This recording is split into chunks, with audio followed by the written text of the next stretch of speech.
Shakespeare বলেছিলেন, একজন ছেলে কখনো একজন মেয়ের বন্ধু হতে পারে না, কারণ এখানে আবেগ আছে, দৈহিক আকাঙ্ক্ষা আছে।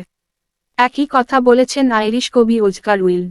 নারী এবং পুরুষের মাঝে কেবলই বন্ধুত্বের সম্পর্ক থাকা অসম্ভব। যা থাকতে পারে তা হলো আকাঙ্ক্ষা, দুর্বলতা, ঘৃণা কিংবা ভালোবাসা। হুমায়ুন আহমেদ বলেছিলেন, ছেলে আর মেয়ে বন্ধু হতে পারে কিন্তু তারা অবশ্যই প্রেমে পড়বে। হয়তো খুবই অল্প সময়ের জন্য অথবা ভুল সময়ে, কিংবা খুবই দেরিতে, আর না হয় সব সময়ের জন্য। তবে প্রেমে তারা পড়বেই। সত্যি বলতে, ছেলে ও মেয়েতে শুধুমাত্র বন্ধুত্ব অসম্ভব ও প্রকৃতি বিরুদ্ধ। কেননা শুধুমাত্র বন্ধুত্ব হলে প্রকৃতি নিজের অস্তিত্ব হারাবে।